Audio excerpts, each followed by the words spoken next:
E o advogado de Bolsonaro deu uma entrevista na Globo News excelente, onde ele enterrou todas as narrativas e teses dos jornalistas, ou melhor, dos militantes esquerdistas daquela emissora, e ele não dava chance. Os argumentos que ele utilizava eram assim irrefutáveis.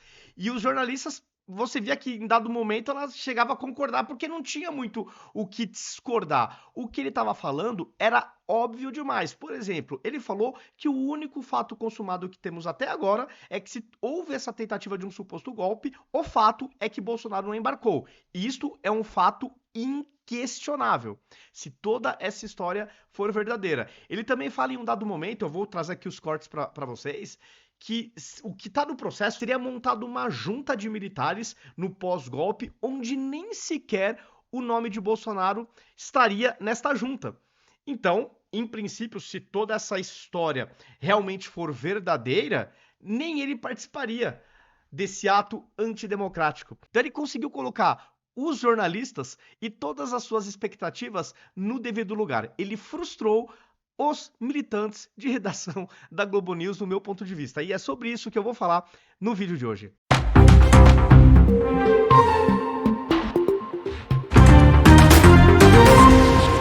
Aqui eu trago dois cortes excelentes para vocês. Eu vou dar um play e aí vou fazendo os meus comentários. Vou começar pelo da direita aqui, o fundo azulzinho. Vamos lá.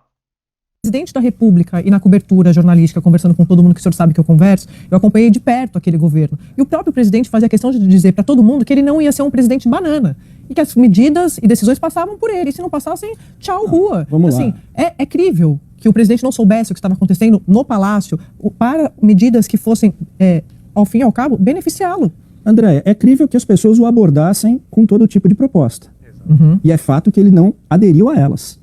Esse é o fato consumado. Ele não aderiu a elas, tanto que a democracia está aí. O PT está destruindo o nosso país, mas foi eleito democraticamente e está aí governando. Então, este fato é consumado. Isso aqui não tem como rebater, mas seguindo, isso aqui foi só o começo.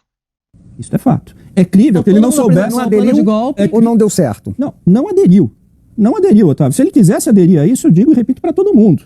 Vamos supor que essa narrativa, porque eu sempre uso a expressão narrativa para essas 884 páginas, porque, a meu ver, elas são contaminadas pela falta de imparcialidade objetiva, tanto do ministro que a conduz, quanto dos investigadores a quem ele colocou. Alguém discorda desse argumento?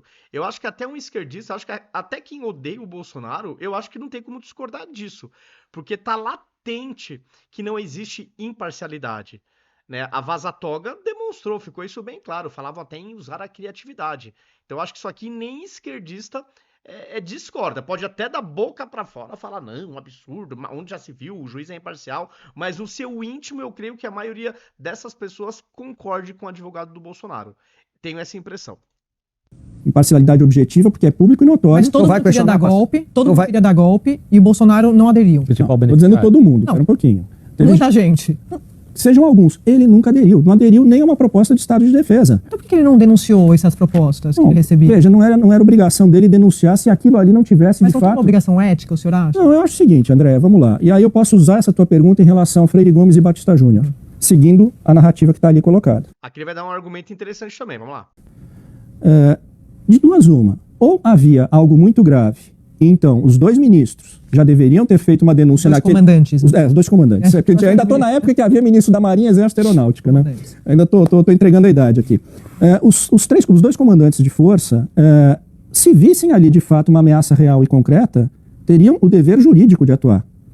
Ou, se não viram, se viram naquilo simplesmente uma elucubração acromática que não chegava a colocar em risco alguma coisa, não faziam nada, como de fato não fizeram. Então todo mundo prevaricou. Então, de duas uma. Ou eles são coautores por omissão, na medida em que tem o dever jurídico de impedir, ou então não se tinha nada que julgasse, que trouxesse uma gravidade objetiva ao ponto deles intervirem. Eu quero lembrar, inclusive, eu acho que foi o Valdo que falou sobre o artigo 142, né?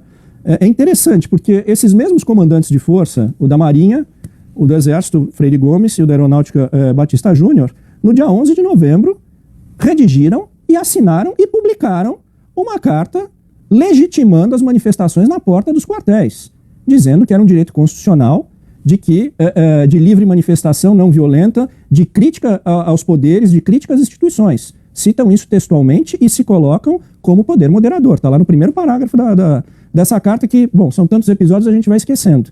Mas, se o assinante quiser olhar, está na página da FAB. Esse aqui foi um corte, achei muito bom. Acho que os argumentos dele é difícil rebater, porque são coerentes, são lógicos. E esse segundo corte também, assim, ele enterrou as narrativas dos jornalistas militantes, pelo menos do meu ponto de vista. Vamos lá. O ponto é o seguinte, se a gente for pegar no detalhe desse plano, que vocês já fizeram aqui no programa essa consideração, quem seria o grande beneficiado? Segundo o plano do general Mário Fernandes, ou supostamente do general Mário Fernandes, né?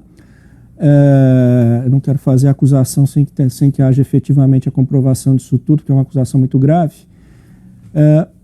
Quem seria beneficiado seria uma junta que seria criada após a ação lá, a Operação Punhal Verde e Amarelo. E nessa junta não estava incluído o presidente Bolsonaro. Mas então seria um golpe para beneficiar os militares na visão de Bolsonaro? Bom, não é nem na visão do Bolsonaro, é o que está escrito no arquivo. Exato, aqui não é na visão de ninguém, é que ele está falando, é o que está escrito lá.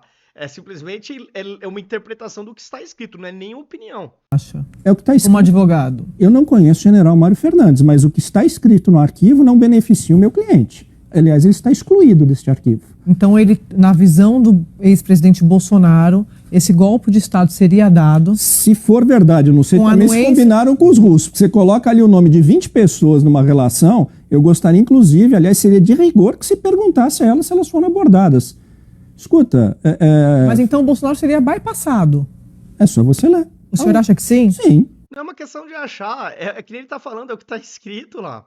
Entendeu? É o que aconteceria se isso tudo realmente, de fato, ocorreu. Entendeu? Aqui não é uma questão de opinião. E aí dificulta um pouco a jornalista. Daí ela quer sempre devolver. Ah, mas o Bolsonaro acha isso, o senhor acha isso? Não, é o que está escrito lá, é o que o advogado está falando, né? Aqui não é uma questão de opinião. Sim, não tem o nome dele lá, ele não seria o beneficiado disso. E não é uma elucubração da minha parte. Isso está textualizado ali. Quem iria assumir o governo em dando certo esse plano terrível, né, que nem na Venezuela acho que chegaria a acontecer, não seria o Bolsonaro, seria aquele grupo. Ele seria traído por esses militares. Bom, ou tá na cara que ele não ia aderir.